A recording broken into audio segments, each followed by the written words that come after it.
after that meeting, he would take me right directly to the linebacker meeting room, and I've been playing linebacker ever since.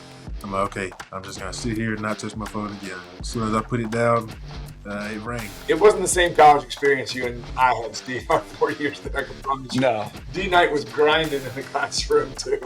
The conversation was either you can stay, or come December, I'm gonna have to remove and take your scholarship. Behind every phenomenal great man is an even better, greater, phenomenal woman. And that's exactly what she is. I mean, that's got to be one of the most insane stories about playing football that I've heard in a long time.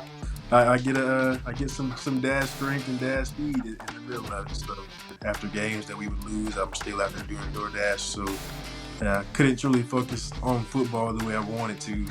I want to be ready to go and show those guys that they made the best pick of their lives. You were the block seat just for 1 year. You're one of us.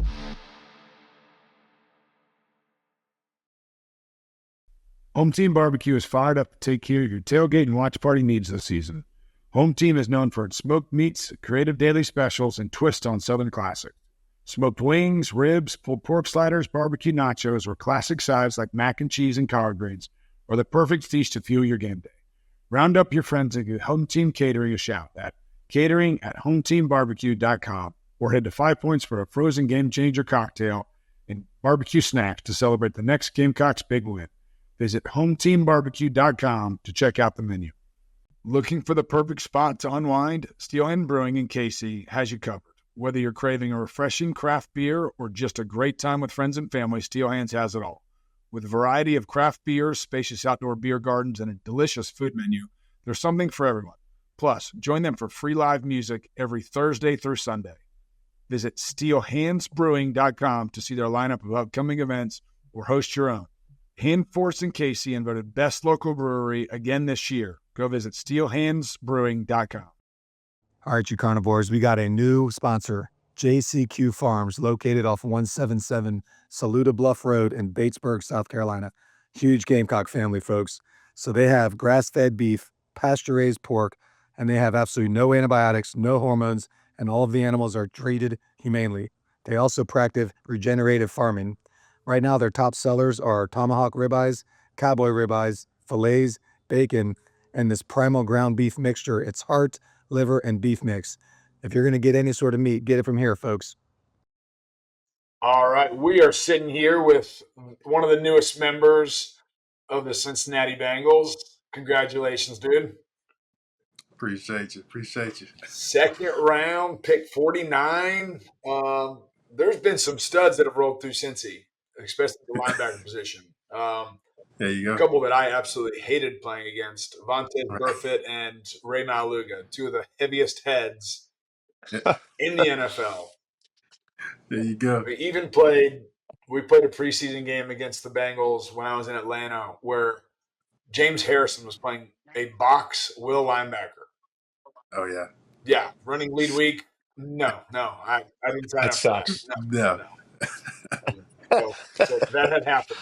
So if I forget something later on, you can thank James Harrison for that. But no, you were one of 5 Gamecocks drafted this year. You guys had an awesome year first off, and then kind of the class that y'all had. The draft class was incredible. 3 y'all in the second round. Who was it? Kennard in the 4th or 5th. 4th, and then Tunk in the 5th. Yeah, and then all the undrafted guys. There was another 7 or 8 guys that got signed. So, kudos, dude. That's big time. Yeah, absolutely. It was awesome. That is, man.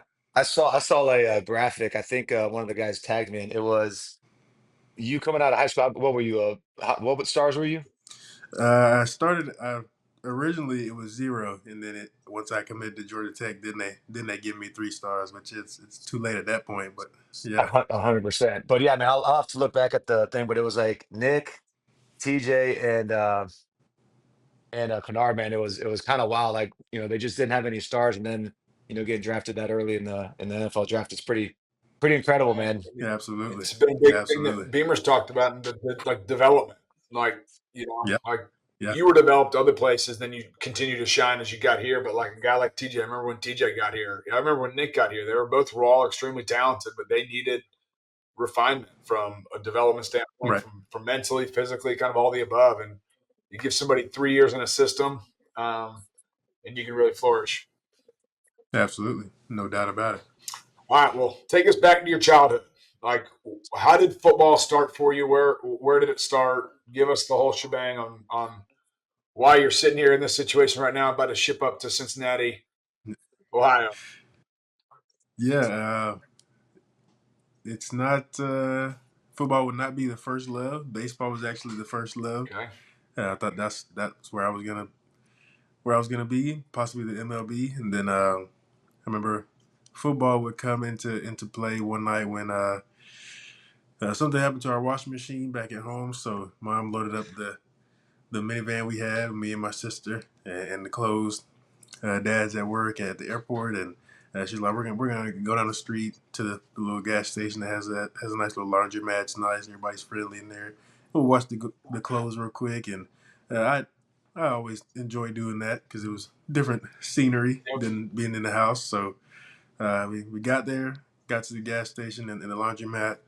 Hopped out of the car, young, small little kid. I'm happy just for no reason at all, and um, I peered into the laundromat, and there was a guy standing there facing us, and I looked down, and next to him was a little tiny Chihuahua type of dog, and I have never been one that was scared of dogs, and I saw him from a distance and didn't think he would charge me from at least 10 yards away, and he did. He full speed, straight directly at me as soon as I jumped out of the car, and instead of me, not moving and just welcoming him, I as little kids do, took off in a panic, screamed, crying, and I ran circles around the entire minivan.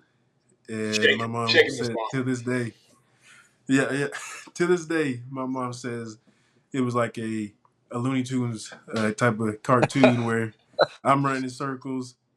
End up outrunning the dog, and she couldn't catch me. So she was like, "Okay, we got to get him to something else because I couldn't catch him running in circles around the car." And that's how football would come into be. That's awesome. I thought you were. I mean, being a That's linebacker, I thought you were going to say this little tiny dog charged me, and I form tackled the shit out of it, Right, pinned it down, choked it out. No, right. that you needed to be elusive to learn that you love the game of football. That's right. That's right. I mean that's got to be one of the most insane stories about playing football that I've heard in a long time. Yeah, man. That's actually pretty awesome. I hope maybe I can find the owner of that dog and thank him one day, but we'll see. Well, I mean, doing some research, you have football in your blood. Uh, Right. D'Angelo Hall's is first cousin, second cousin. Second cousin. Yeah. He had a place. He lived in just outside of Flowery Branch, what's the Right. community called.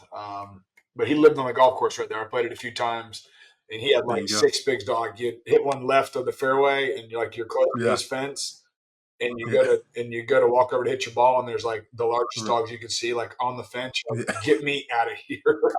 That's right. That's right.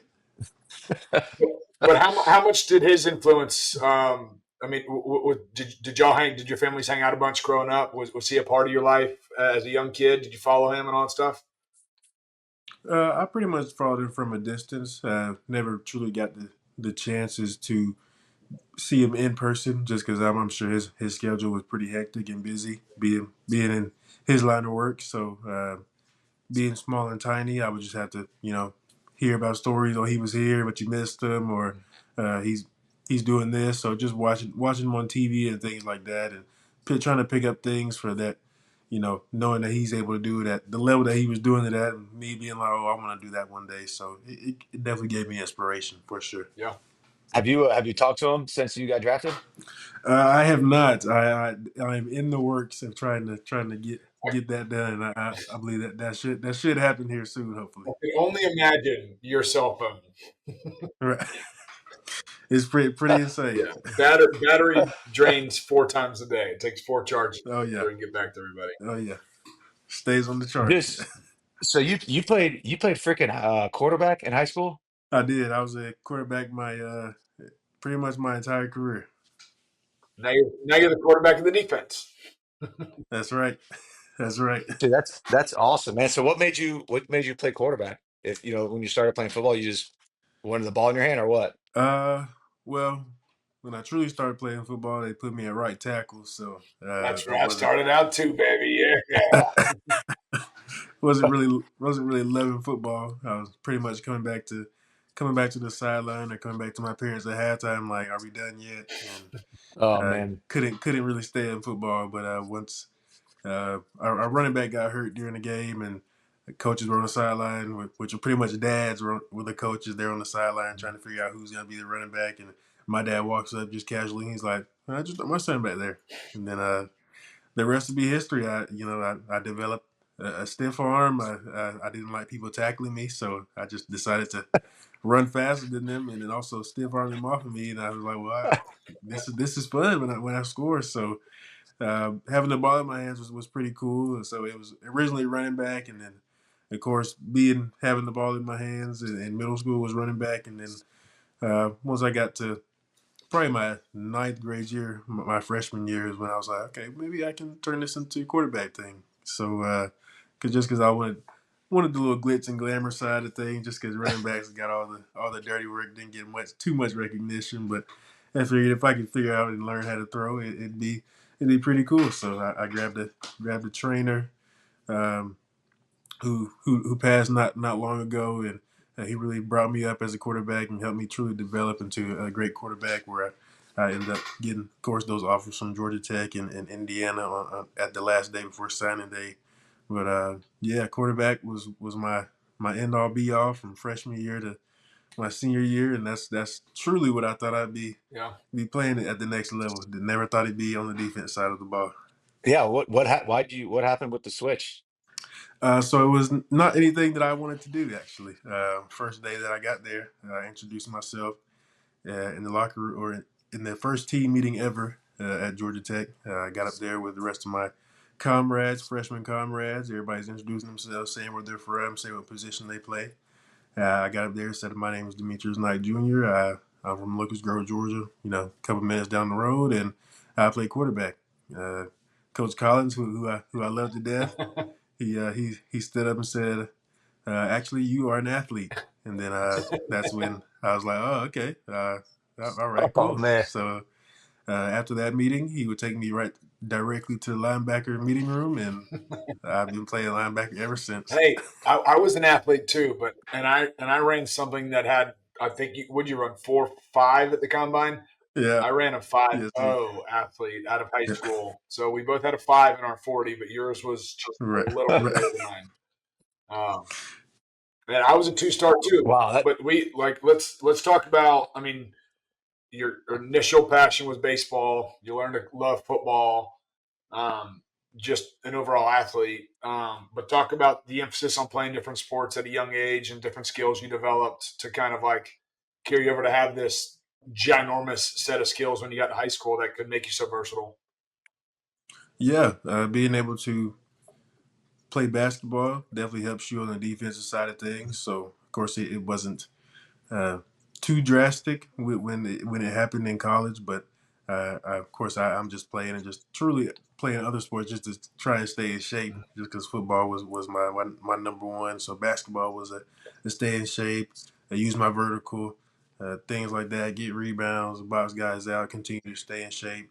Also, I was playing other sports because my mother did not like me not doing anything at home because I would just eat everything, and Yeah. that was run the grocery bill a bit. So she was like, "You got to get out of here. You can't come straight back home after every school day. So you got to go do something." So basketball, it'd be basketball. Then we go into baseball. I did that for a year, but then I would really like track. So being able to get out there, use my speed and whatnot, would it actually go to state my very last year. Oh wow. So that would be pretty cool. But then pretty much all year long, my mom was making sure, okay, I know football is your thing, but you got to be able to do other things just because, one, it does look good to other colleges, and the coaches find out you do more than just one thing. But it also hmm keeps you active, it keeps you moving, helps you get better. And it all pretty much correlates back to football, being able to run fast, being able to guard people, being able to jump and things like that. I'll tell you what, man, I think every single guy that we've had has said that's made it to the league have said the exact same thing, that they were multi-sport athletes. And, Right, you see it now that, guys are kind of locking in on one sport, one right, position, and just doing it year round. I mean, that would be like Groundhog Day for right, me. I would lose my mind right. having to do the same thing all day, every day. Heck yeah. So, I mean, that's awesome. That's awesome that you said that. Are you gonna you gonna have your kids do the same thing? Just play year-round sports? Uh, they have to because they're already full of energy right Yeah, now. So I got can't to wear them imagine out. They got to sleep. when they got to do something. We all got to sleep at night. So they're sadly they're going to be putting those sports year round. Well, we'll speak on that. I mean, Stephen and I both are married with kids, and so are you. You and Stephen started kids at a pretty similar age. I started a couple years later.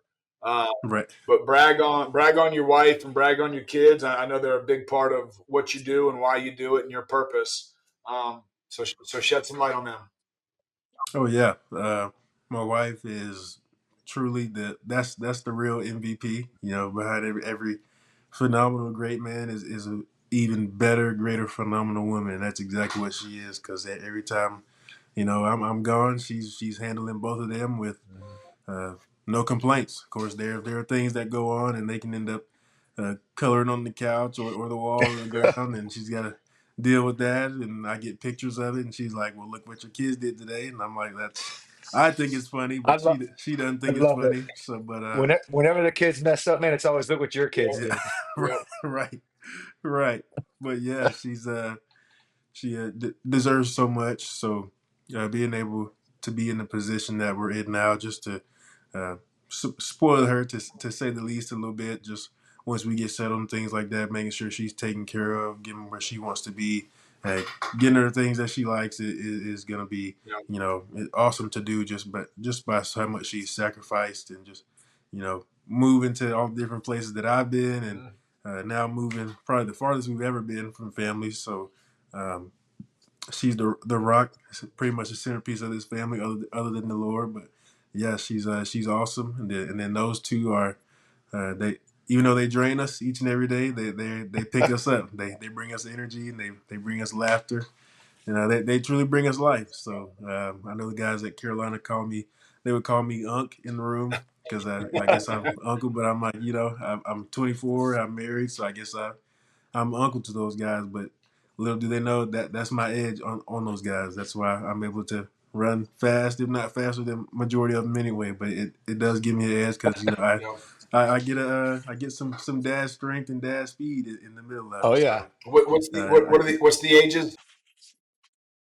My son just turned 10 months a couple days ago, and then my daughter turned 2 this past February. So Gotcha. So they're like right at 2 years apart. That's a good thing right right there.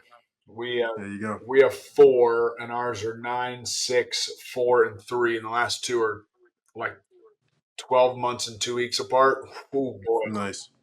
Yeah. that took a toll. I think I aged like 6 years in a year and a half. And that I believe we it. made it out the other end. Hey, there you go. There you go. Now a word from our sponsor, Tony Pope at State Farm. Switching is easy. We do it all the time. We switch on the lights, we switch the TV channels, and some of us switch partners while square dancing. Well, that's a stretch. But what's not a stretch is how you can switch and save with State Farm. In fact, State Farm agent Tony Pope, right here in South Carolina, can switch you over so you can start saving today. Tony and his team are ready to welcome you to the State Farm neighborhood. With Tony Pope, it's easy to switch and save. Just give him a call at 843-851-2222 or visit tonypope.com. When you want the real deal, like a good neighbor, State Farm is there. We are proud to be sponsored by our buddies David Marshall and Shane Burrows and their law firm Lanier and Burrows. These guys are Gamecocks from undergrad through law school, and they bleed Garnet and Black. They practice all across South Carolina, helping people and families who have been injured or killed in car accidents, trucking accidents, work accidents, medical malpractice, nursing home negligence, basically any type of incident. Unfortunately, though, for Stephen, they don't really handle all that criminal stuff. If you or someone you know was injured, let Shane and David investigate it at no cost to you. They will get you answers. and will let you know if they can help. They only get paid if they get you a recovery. Give Lanier & Burroughs Law Firm a call at 803-268-9800. Gamecock fans, if you want to look your best, go swing by Granger Owings on Main Street or in the Trenton Plaza. Granger Owings strives to deliver the best-in-class customer service paired with the finest fashion.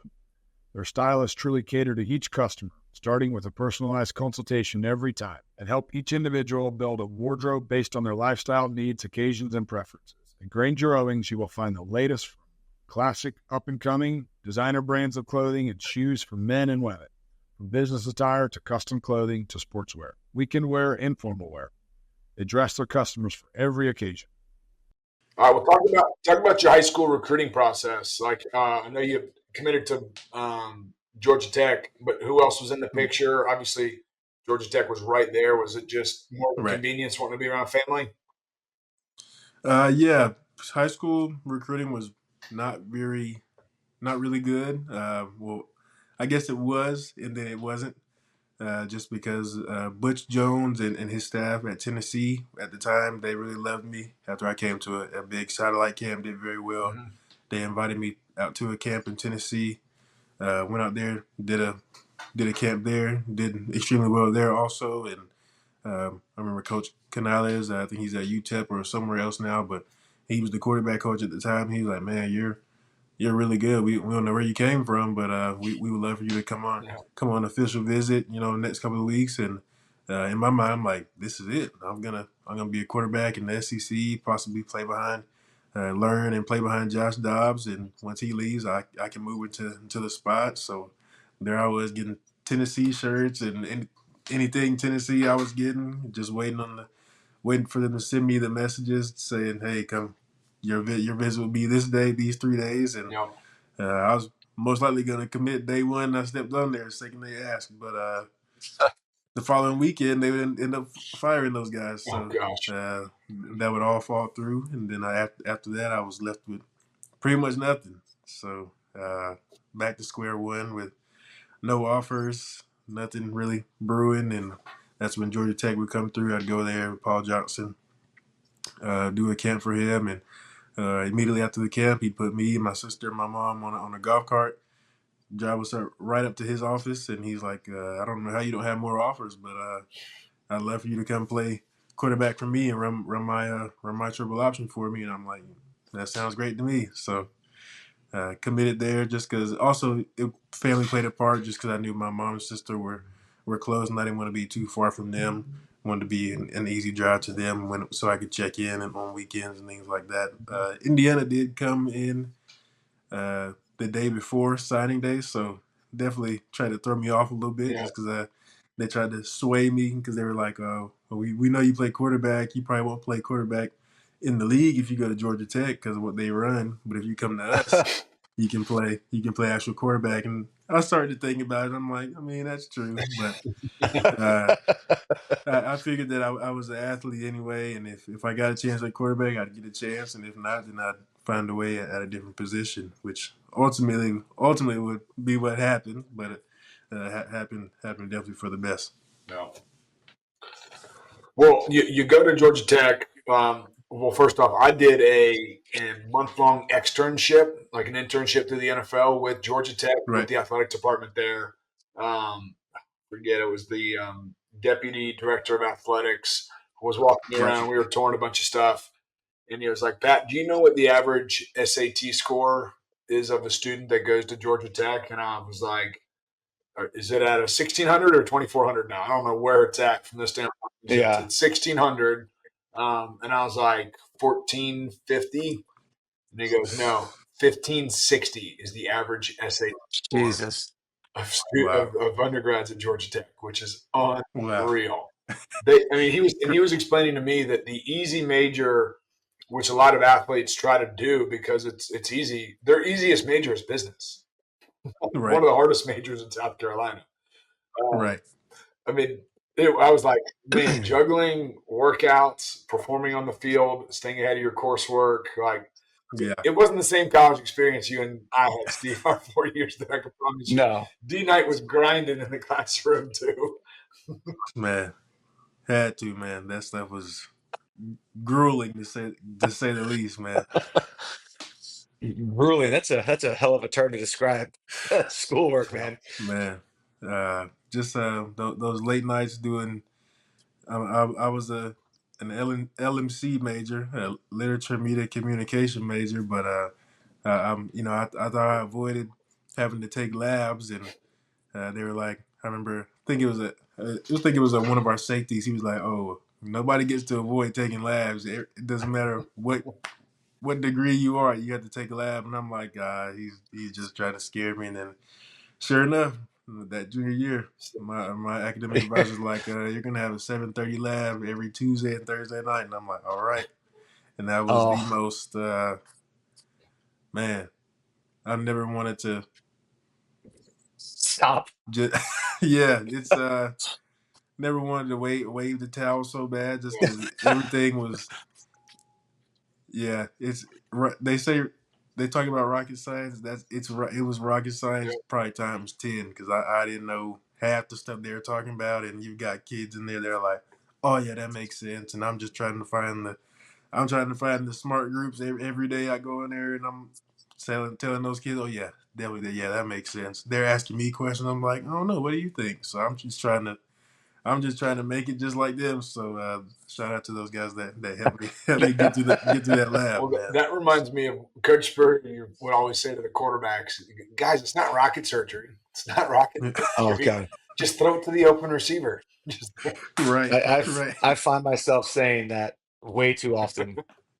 Like training the quarterbacks, it's like I'll just say, "Hey, just throw him in the window, throw him." It's right, like, oh my God, stop right. talking. That's it. Terrible, That's it. terrible. well, so What led you to your decision to? Go ahead, Pat. Were you going to ask the transfer now thing? I was going to say, like, I mean, how in your 4 years at Georgia Tech, with as much success as you had later on in your career, like, what was it? Was it just the system that didn't fit kind of your play style, or you just needed more years of development, or just opportunity wasn't there? Because I mean, it's crazy to think what you did in your last two. I mean, you're still the player you are: size, speed, ability, your mental fortitude, all that Right. stuff. Like, yeah, tap into why those 4 years weren't as good as the last 2 years you had. Yeah.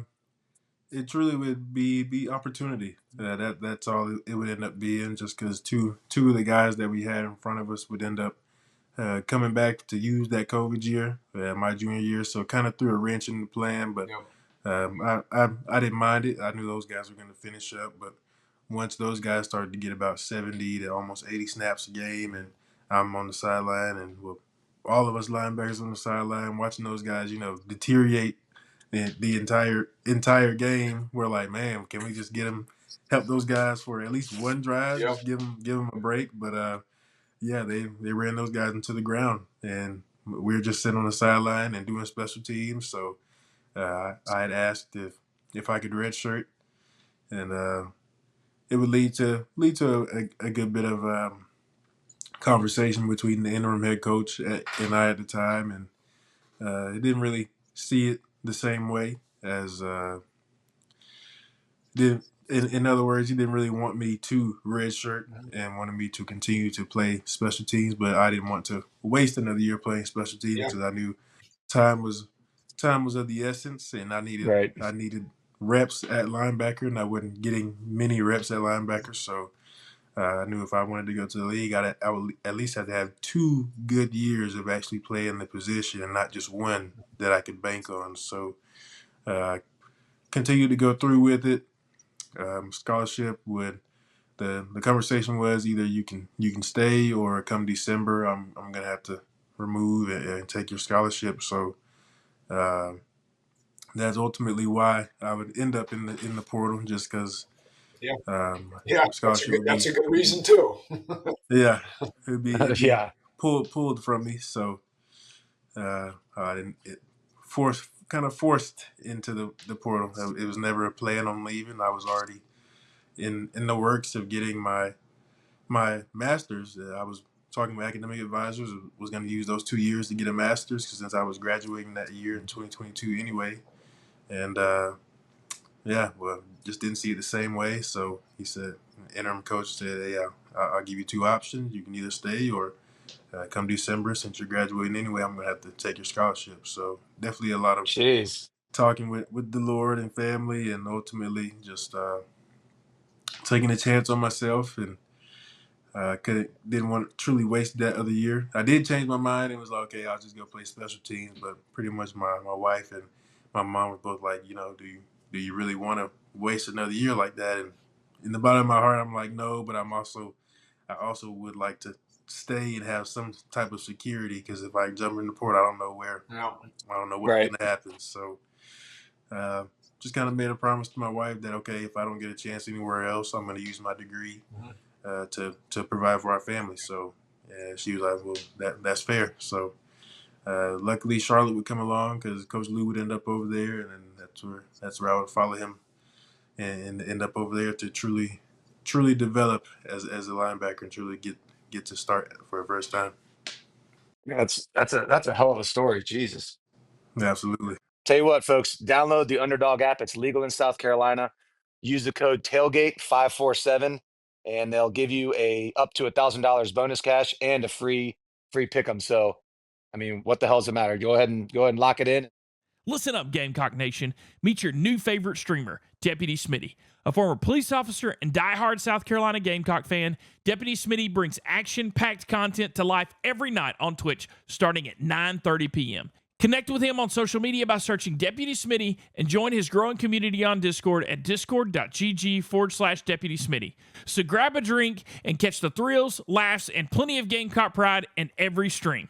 Tap into, I mean, I don't think anybody really knows the actual and I don't, like, the process of the transfer portal. Like, please walk us through what happens. Like, obviously, Georgia Tech to UNC Charlotte was probably a little different than UNC Charlotte to South Carolina, but talk about your two transfer portal experiences and kind of how they differentiated from each other. Yeah, so of course Georgia Tech happened how it happened, with my scholarship being removed from me, and me allowing them to remove it so that I could try elsewhere. And portal, it's pretty interesting. You you kind of get removed from everybody. You can't really say bye to anyone. That's why it's kind of left there on it with the weird sour taste, because a bunch of guys on that team that I knew and got to see a good bit of them at the combine and whatnot. But there are other guys still there that I didn't get to say bye to. So I don't know if they feel some type of way towards me, just thinking I just up and left, when it wasn't like that. I love all those guys and still continue to cheer them on and wish them all the best. I just wish it was better terms that I could have left and truly made the right amends before I left, instead of being completely alienated from everybody and pushed out of there. But going into the portal, you gotta go to different people on the staff and have them confirm this and that, and they'll tell you how many years you have left and where you can go, and they'll tell you how many hours it is until the portal officially opens, and teams can contact you, and you're just pretty much waiting on that day to happen. And once it opens, it's whoever likes you will come and get you. But there I was, just sitting in there, waiting to see who came across, and it would be pretty much a shock, because Florida would come across, and I'm thinking, man, I'm about to go to the SEC. Brought me to the Florida LSU game at 7:00 at night. I brought my wife and my mom out to that game. We drove out to Gainesville. It was awesome atmosphere. They were like, we really like you. We see you're an experienced guy and think you can come in and help us. But they kept in contact with me for a good minute, and then at the last minute, there was a linebacker from Ohio State that jumped in the portal, and there's a guy who's a Ohio State guy and a team that's in the college football playoff versus a linebacker from Georgia Tech that doesn't have much film. He kind of outweighs you a little bit more, so they didn't let me know. So they were just kind of at the last second. I texted them, was like, "Hey, you guys know what's going on?" Because the portal was open and I wasn't receiving anything from them at the time, and they were at the last second just said, "Yeah, we just decided to go a different direction." And I'm like, "Man, that'd be great to know," instead of kind of leaving me out to dry. So Jeez. It's pretty brutal because you can be the guy one week, and then if another linebacker that's Jump. probably at a higher school than you jumps in there, then he starts to get all the attention. But it didn't help that I wasn't getting much help from Georgia Tech also, just because they were. I don't know Salty. Salty. what was being said, but yeah, they. I remember one instance, Pittsburgh, another team in the ACC, they were reaching out to me, thinking I could go there and possibly play against Georgia Tech, but they were scared to pull the trigger on me just because they were hearing that I was a bad kid and that I was, I wasn't for the team and I was about me and things like that. So they were pretty scared to touch me because they were saying I was kicked off the team and that wasn't the case at all. Oh wow. So teams were pretty scared to touch me after that. So that's why I would end up at Charlotte, just because I couldn't really stand up for myself. So that's how Charlotte would happen. Um, Charlotte, we loved Charlotte. It was great for our families. Where our first daughter was born. Really fell in love with it just because it was great to get away from the city of Atlanta and the craziness. Yep. So it was awesome. But financial issues would be a problem there, and continue to ask the staff there for help over and over and over again, or even if there are jobs that I could pick up on campus to help my family instead of having to, do the whole DoorDash thing before the season and doing it in the season as well. After games that we would lose, I'm still out there doing DoorDash, so couldn't truly focus on football the way I wanted to. I'm trying to make sure that my wife and daughter were fed. So. Bunch of empty promises there from that staff, so we jumped back into the portal and hope that, based on the great year we had at Charlotte, someone would be able to help us out, so we wouldn't have to do that anymore. And that's when Carolina would come through and help us out tremendously, where we wouldn't have to do that. And I was able to bring a ton of food from the facility back home. Yeah. We wouldn't have to worry about that anymore. Dude, that is a crazy story. Like, Man. did you have, like, after your year in Charlotte, where after Georgia Tech, there weren't too many players in the game, you were kind of banking just on Florida? I'm sure there were other teams, but nobody quite as hot and heavy. And then after Charlotte, was the portal nuts for you, or is it still pretty quiet? Yeah, it was pretty crazy after that. There was, of course, Carolina, and then there was Deion Sanders in Colorado. They called me as I was actually on my official visit here in Carolina, and start getting texts from teammates and those coaches like, "Hey, it's Colorado. We love for you to come down tomorrow," and so on and so forth. And there'd be Arkansas, teams like that, also in the SEC. And I remember getting back to the hotel and telling my wife about it. I'm like, "Hey, Deion Sanders is calling. That's once in a lifetime." That's pretty cool. Like, and you're from Atlanta too. That's pretty cool. That too. Yeah. And then there is Arkansas, and I'm like, "So you wanna take these trips? Maybe go see what they have to offer possibly?" And she's like, "No. South Carolina is very close to North Carolina, and we got to move all this stuff. I want to go one state over, and that's that." So I'm like, "That's fine by me." So yep. Go play in the SEC and go play with a team that's got some great stuff going on, and go play in a true college town for the last year. So that's what we ended up doing. I mean, that is a hell of a story, man. I never even imagined hearing that stuff, but I know a couple kids that I trained that went into the portal, and I mean, it is a wild place to be. Oh yeah. And they're asking me about advice. I was like, dude, I don't know what's going on with the portal. Right. Right. I was not in the portal. Right. It's crazy stuff, man. But yeah, I mean, the perseverance you had though, and the will to kind of, we're gonna make this happen regardless. Right. I mean, that's a testament to to you, man, and to your wife. That's awesome to hear. Well, no doubt. I mean, I definitely think that the portal for some, like going through with the kid at Tennessee, like he's asking for a certain amount of money, and he's, if I throw him in the portal, somebody's going to give it to me. Like, I just but it goes to show you the grass ain't always greener. Now it is sometimes, it is in not. your situation. Honestly, for most guys that come to Carolina, like, it's a better situation for them. It's going into why, the culture that Beamer's built, the development of the program, the staff, the support staff, the academic crew. Like, South Carolina's got something pretty cool going, and guys who have come in that have transferred in from other schools. I think it's been a resounding like this place is incredible. It's the same reason why Absolutely. Stephen and I chose to go here like 30 years ago, back when we were young, back in those days. No doubt. But No doubt. what exactly? I know Beamer has the welcome home, but like, why? Other than it was just it's an hour and 15-minute drive and it was an easy move. What else was it that brought you here? What else was it that really drove it?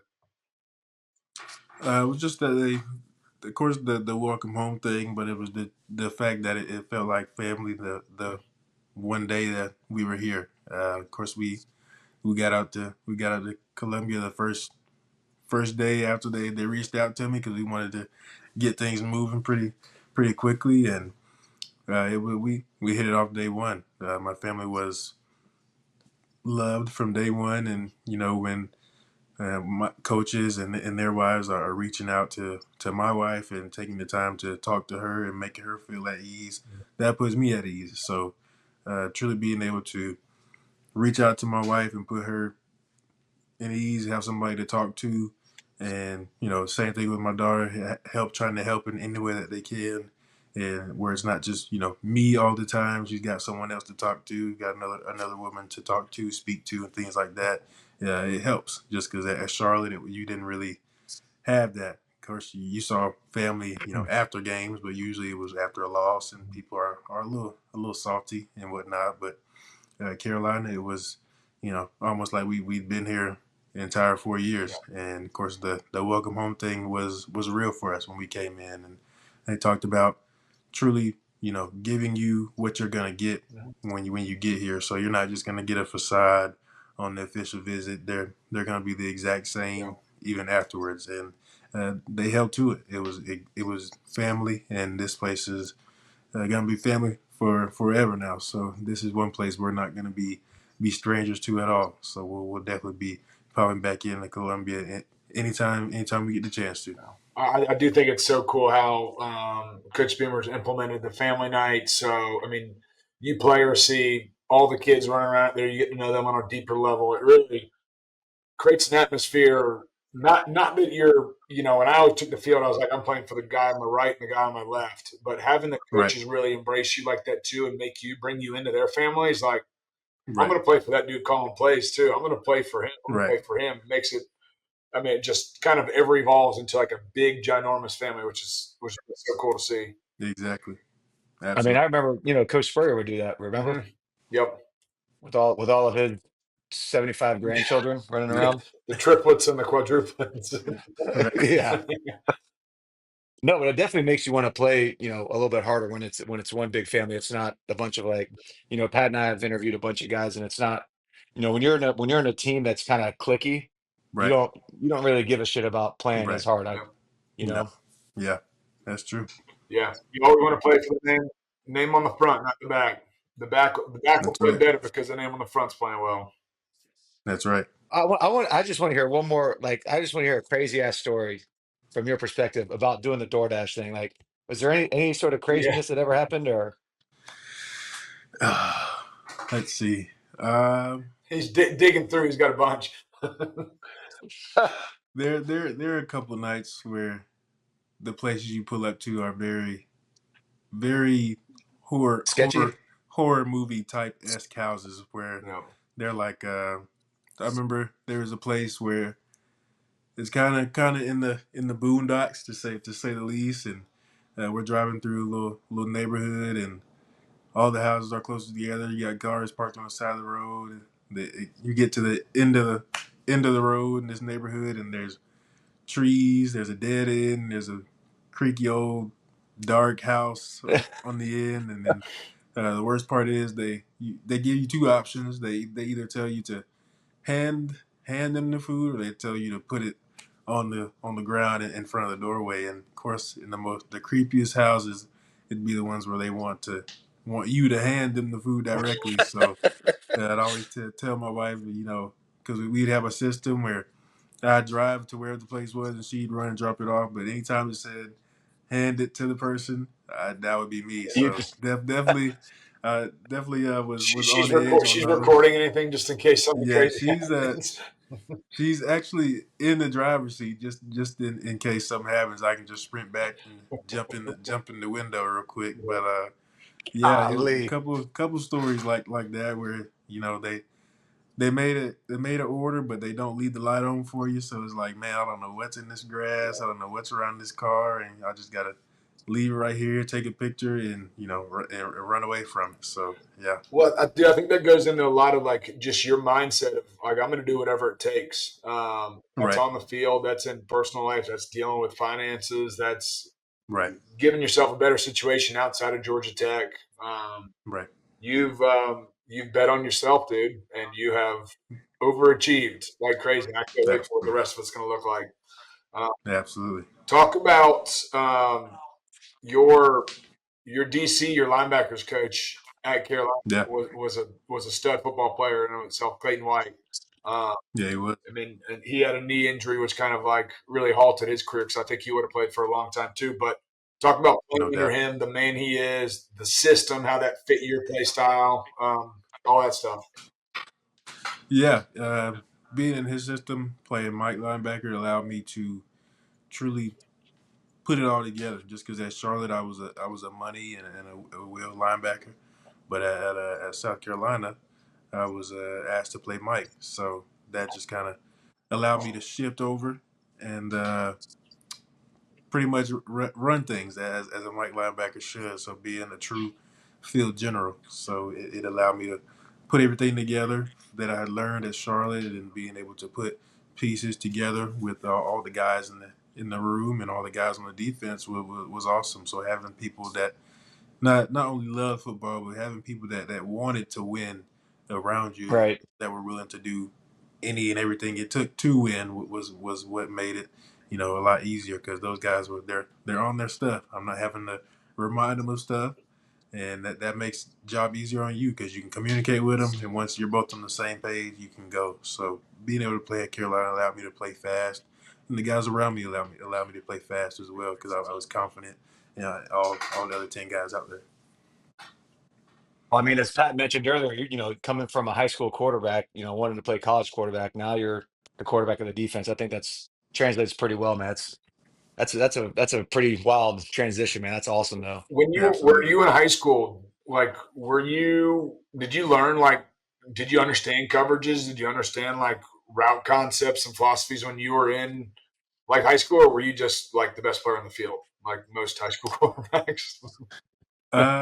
For let's see, my freshman and sophomore year, I was solely relying on just being the best player on the Yeah. field, and just like I'm kind of the guy, so I didn't really take heed to watching film and things like that. But I would end up not receiving a good bit of not scholarships, but not receiving good information from a couple colleges because they're like, oh well, we've got this guy over here who knows how to read coverages and he does this pretty well, but you don't do that. They're like, it's not bad, but we're just letting you know. So I took it to heart my junior and senior year to start to read coverages, know what quarterbacks are coming to the line looking at, knowing, trying to see which safeties dropping, and try to see where rotation is, trying to see if I can give a hard count, see if I can hold the snap long enough to see if a backer's blitzing or if he's on his toes or if he's not in his original spot, he's too close to the line, knowing something's up.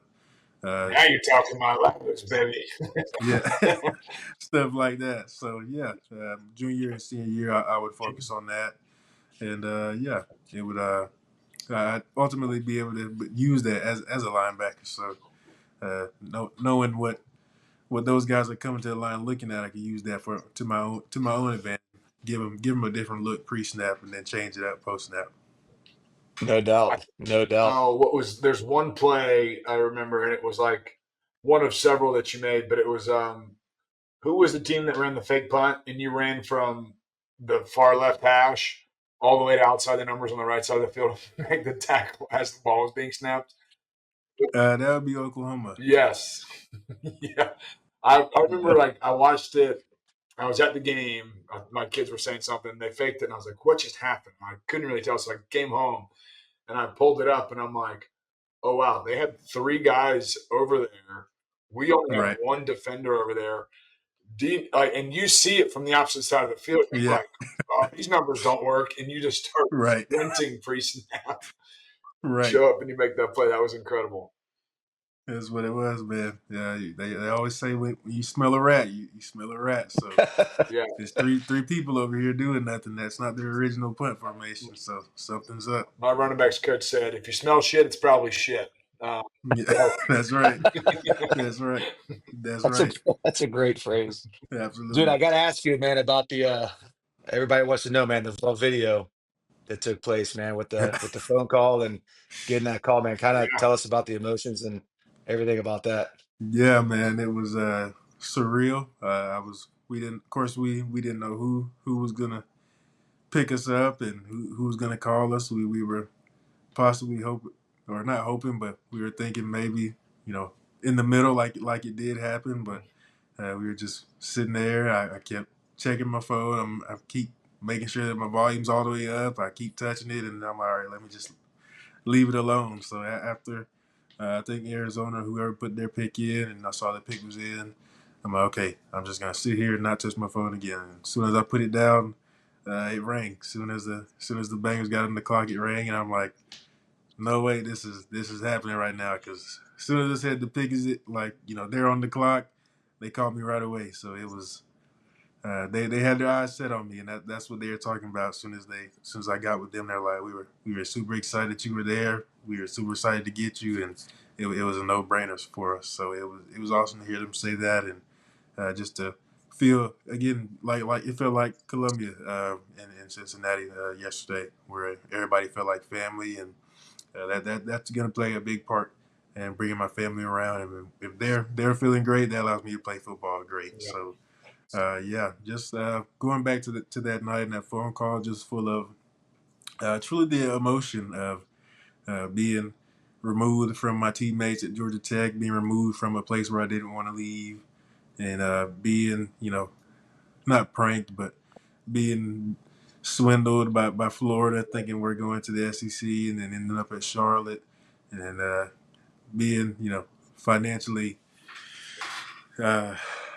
strict there, yeah, having to do whatever it took. So all those nights of door dashing on Friday nights instead of enjoying a Friday night like other college kids were and like my other yeah, teammates were.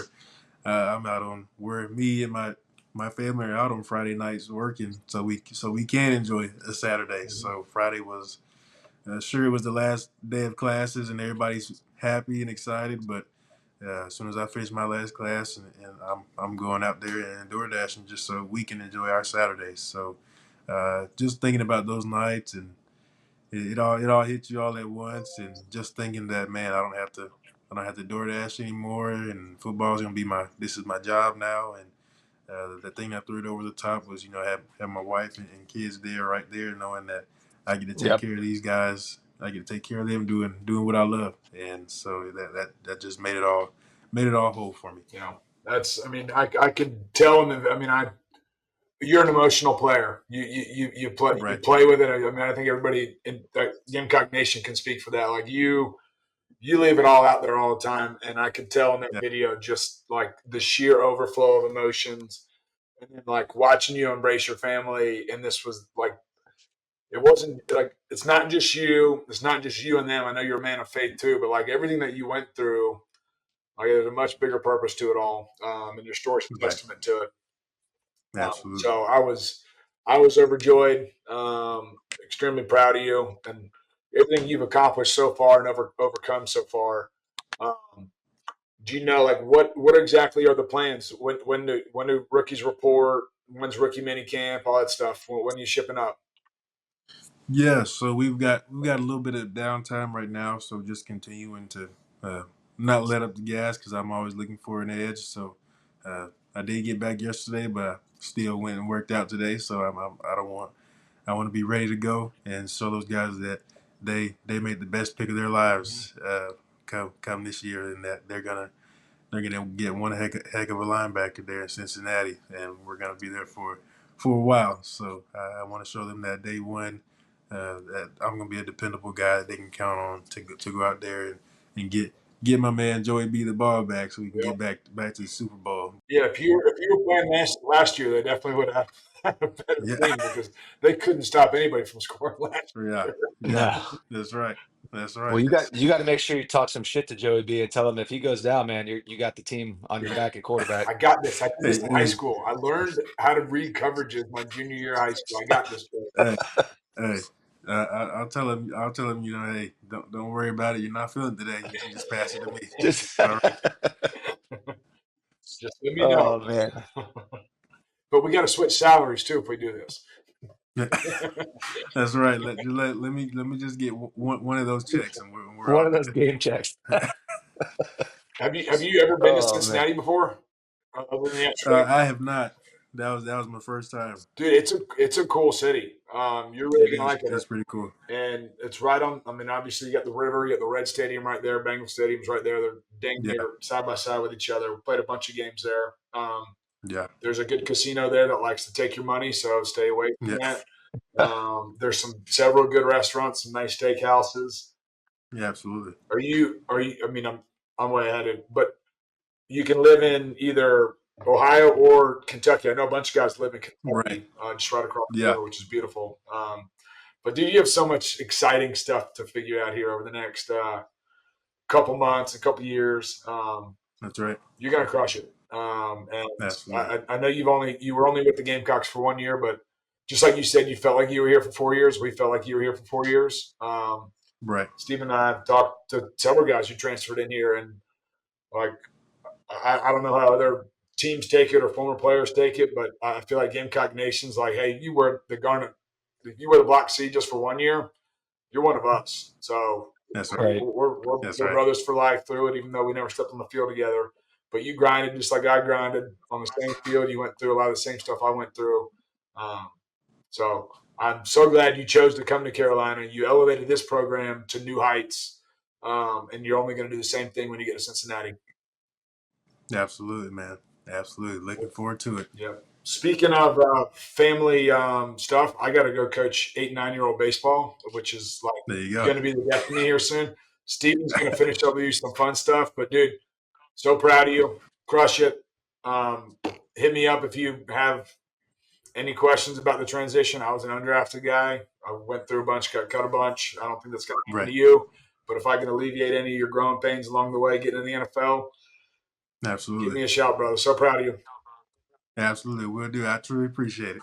All right, Pat. All right, man. Yeah, just two quick questions, dude.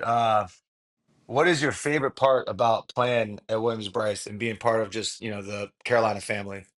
Yeah, man. Just to hear the crowd. That was especially on first down and especially third down. That's when Oh it yeah. gets crazy in there, and they get the jumping off sides, and then they get louder, and then it's awesome. But it's also we tend to not be able to hear our own selves sometimes on the field. But that's when communication through hand signals comes into play. But it's awesome because you can feel the energy, and it's a real thing. It helps Um, you want to get off the field and fly around and make plays just to make this stadium go crazy. So it's definitely small tremors you can feel on the field, but it's awesome. Ain't nothing like it. oh, there's no doubt about it, man. I got plenty of buddies that, played at other SEC teams, and they're like, man, I hated playing against y'all, Yeah. especially at night.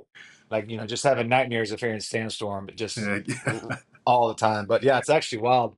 Sandstorm was born during Pat and I's, I want to say that was my second career start Wow. against Ole Miss. Yeah, Nice. Thursday night game, man, and they turned that shit on, and dude, the place was absolutely bonkers. I believe it. Absolute bonkers, man. Yeah, I believe it, man. Um, One thing the Gamecock fans should know about you. What would you want them to remember about you, on and off the field? Yeah, on and off the field, that I'm a guy of faith, and that's gonna be my number one with Jesus. I didn't get here without him, so that's definitely one, and I try to emulate that in everything I do. Both on the field, I'm a little bit more passionate and more on the violent side of things, but Yeah, oh yeah. on off the field, I'm more kind and loving and things like that. So definitely that, but then also that I'm a movie buff guy. I love movies. I love analyzing movies. I love have plans to become a producer one day with my degree I got from Georgia Tech. So It's uh, awesome, man. got ideas in my head. Got things that I screenwrite, things that I've written that have saved on my phone. So when I do become a producer, I can put those into play and start to get those going. But yeah, any great movies they've got, send them my way, and I'll be glad to check them out. And Have you seen The Accountant? I have it saved. I do have it saved. I got a list of things that I'm trying to make my way through, but that is on my list. Yeah, we're actually gonna go watch it here in about 45 minutes. There you go. Me and the wife. So The There you Accountant go. number two. I was gonna see if you saw it, man. I was want to hear. I got mixed reviews on online, so I don't Hey, know. we'll figure it out here soon. Yeah, we'll figure it out in a hurry. Yep. Well, dude, man, I appreciate you, man. That's all we have for you, man. This is awesome. Great to hear your story, man. And I know Pat's excited about you. I'm excited. I know Carolina in general is excited about your future endeavors, man. And everybody's going to be pulling for you because, like you said, man, and I'm a firm believer. I mean, shit, I got kicked off the damn team my senior year, and Right. here I am. I still get well received when I come up to Columbia, and I'm Right. actually going to be up there this week. So, Nice. I mean, it's that block C, man. It carries some weight. So, Yeah, it does. Yeah, it we're does. looking forward to your future career, man. And congratulations again. Yeah, absolutely, man. I truly appreciate it. Yes, sir, man. All right. Well, we'll talk to you guys later, and good luck, man. All right. Appreciate you.